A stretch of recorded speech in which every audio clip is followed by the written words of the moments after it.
Oke, teman-teman di sini kira-kira ada yang sudah tahu belum ya saran itu apa ya? Oke, Miss Imas bantu jelaskan ya. Saran dapat diartikan sebagai suatu pendapat, usulan, atau anjuran yang diungkapkan dengan tujuan untuk meningkatkan atau memperbaiki sesuatu. Nah, kalau kalimat saran apa ya? Nah, jadi kalimat saran adalah kalimat yang berisi saran, pendapat, usulan, atau anjuran yang biasanya berbentuk solusi atau jalan keluar yang disampaikan kepada seseorang tentang suatu permasalahan. Nah, teman-teman, saran itu berbeda dengan kritik. Kalau saran itu lebih ke menyampaikan solusi atau jalan keluar. Sedangkan kritik itu lebih ke menyampaikan dan memberitahu adanya kesalahan-kesalahan yang kita miliki. Jadi bisa dibedakan ya, saran dan kritik beda ya teman-teman. Oke teman-teman, ada beberapa hal yang perlu kita perhatikan dalam menyampaikan sebuah saran. Nah, yang pertama, kita harus mengetahui permasalahannya terlebih dahulu. Yang kedua, sampaikan saran dengan bahasa atau kalimat yang baik, sopan, dan santun. Yang ketiga, kalimat saran kita boleh menambahkan dengan argumen atau pendapat atau alasan yang mudah dipahami. Nah, yang keempat, saran diberikan dengan tujuan untuk memperbaiki suatu permasalahan. Teman-teman, dalam menyampaikan saran, kita juga diperbolehkan untuk menyampaikan alasan yang mudah difahami. Contohnya, Miss Imas punya kalimat permasalahan, ayah merupakan seorang perokok. Tadi pagi, ayah tiba-tiba batuk-batuk. Nah, ini masalah ya teman-teman, berarti kita harus memberikan saran kepada ayah. Nah, saran yang bisa kita berikan kepada ayah, misalnya, sebaiknya ayah berhenti merokok. Nah, boleh ditambahkan dengan kalimat alasannya. Karena rokok sangat berbahaya untuk kesehatan. Jadi bisa difahami ya teman-teman. Untuk kalimat ini nih, sebaiknya ayah berhenti merokok, ini kalimat sarannya. Karena rokok sangat berbahaya untuk kesehatan, ini adalah kalimat alasannya. Nah, apabila teman-teman tidak ingin menambahkan kalimat alasannya juga tidak apa-apa. Boleh kalimat sarannya saja. Nah teman-teman, kata-kata yang umum digunakan dalam kalimat saran harus diingat-ingat ya. Nah, yang pertama biasanya dalam kalimat saran itu ada kata-kata sebaiknya.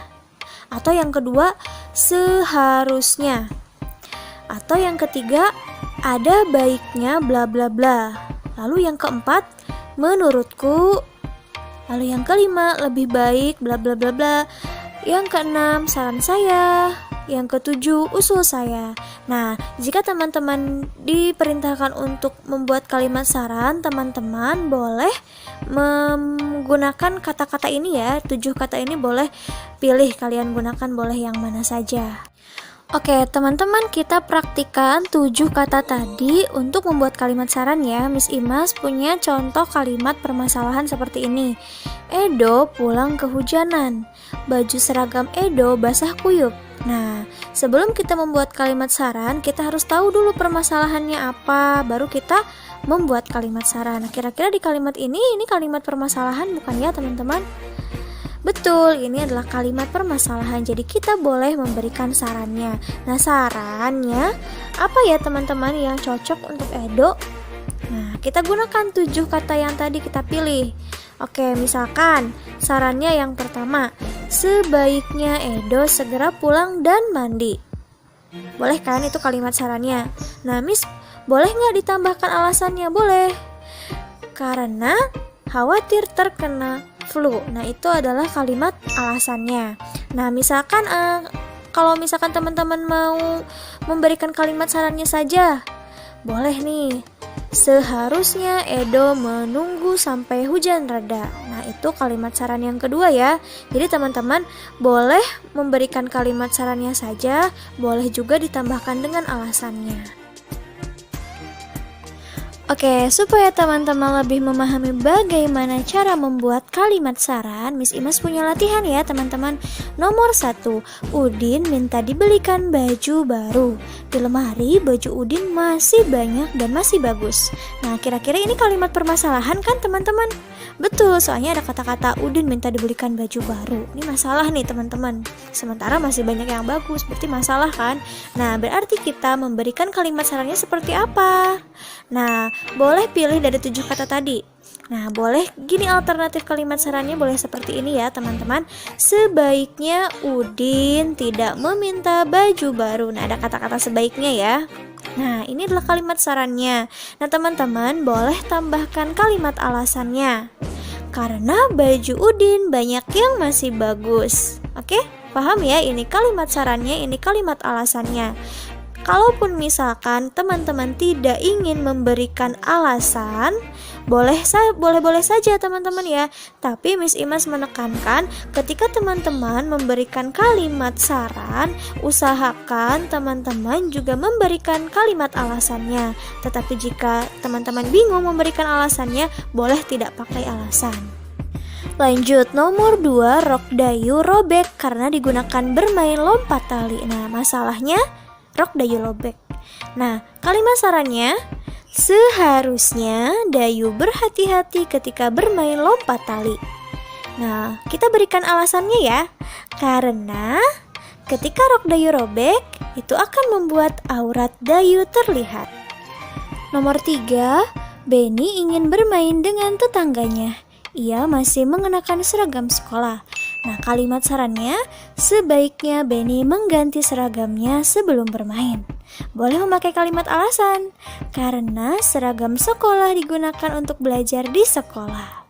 Kayak gitu ya. Nomor 4, pulang sekolah Lani sangat lelah. Ia tidur siang tanpa berganti baju. Nah, kalimat sarannya boleh seperti ini teman-teman. Seharusnya Lani mengganti baju seragam sebelum tidur. Nah, boleh juga memberikan alasan, karena seragam sekolah nanti akan kusut.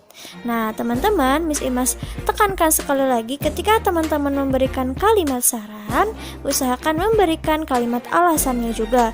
Tetapi ketika teman-teman bingung memberikan alasan, boleh memberikan kalimat sarannya saja ya teman-teman. Latihan yang kedua, teman-teman, kita akan mencocokkan permasalahan dengan kalimat saran ini ya. Oke, yang pertama, ibuku selalu menyediakan makanan yang sehat dan bersih. Aku lebih suka jajan. Apa yang sebaiknya aku lakukan? Nah, kira-kira nomor mana yang cocok? Betul, nomor 3. Aku harus berhati-hati memilih jajanan.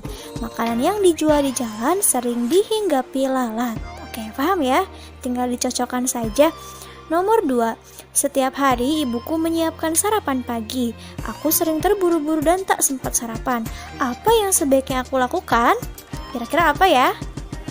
Betul, nomor 4. Di pagi hari aku harus sarapan agar aku bisa belajar dengan semangat.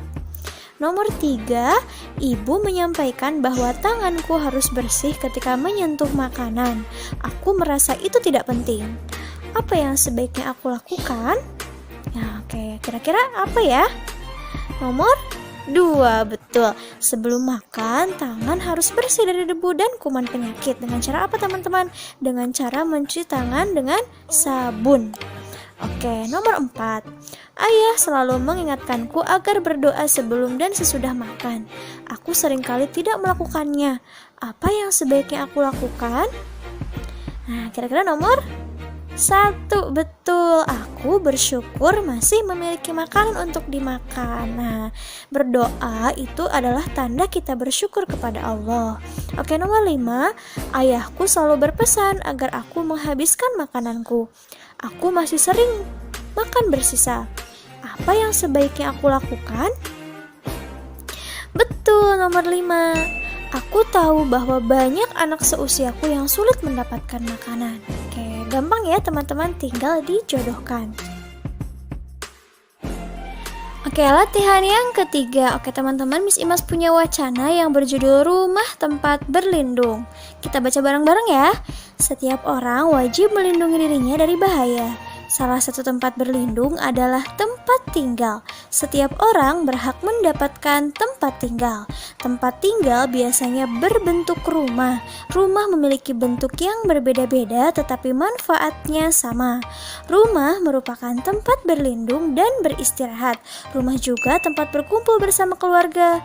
Kita tidur, mandi, makan, dan melepas lelah di rumah. Kita juga belajar banyak hal di rumah. Nah, Udin dan Mutiara mengeluhkan rumah mereka yang bocor.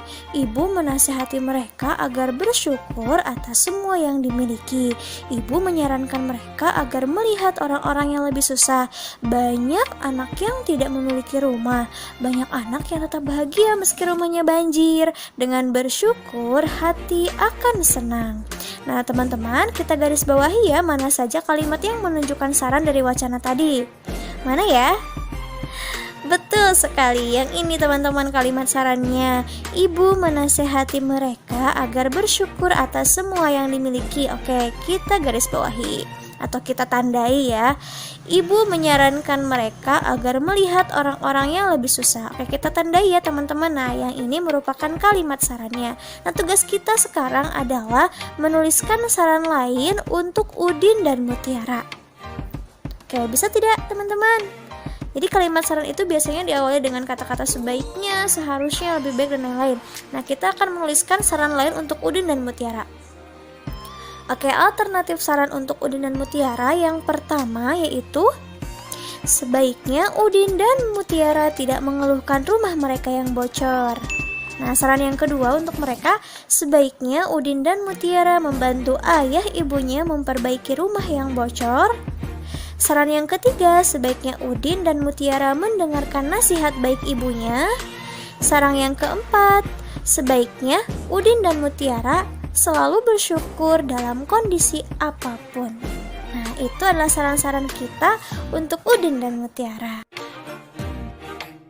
Oke teman-teman, latihan selanjutnya yaitu teman-teman silakan kerjakan di rumah. Pertama-tama teman-teman simak setiap pertanyaannya, simak setiap masalahnya, lalu teman-teman tuliskan kalimat saran teman-teman ya. Oke teman-teman boleh pause videonya. Sudah ya? Oke, jangan lupa dikerjakan tugasnya ya teman-teman, supaya teman-teman lebih paham bagaimana cara membuat kalimat saran yang baik. Oke teman-teman Miss Imas, kesimpulan untuk pembelajaran kita kali ini adalah dalam menyampaikan saran atau membuat kalimat saran ada beberapa hal yang harus kita perhatikan. Yang pertama, kita harus tahu terlebih dahulu apa masalahnya, lalu sampaikan saran atau kalimat saran itu dengan bahasa yang baik, yang sopan dan santun. Nah, untuk kalimat saran boleh menggunakan kata-kata sebaiknya, seharusnya, ada baiknya, menurutku, dan lainnya untuk memulai kalimat saran itu ya. Nah, setelah menyampaikan kalimat saran, teman-teman juga boleh menyampaikan alasan yang mudah difahami kenapa kita memberikan saran tersebut. Nah, teman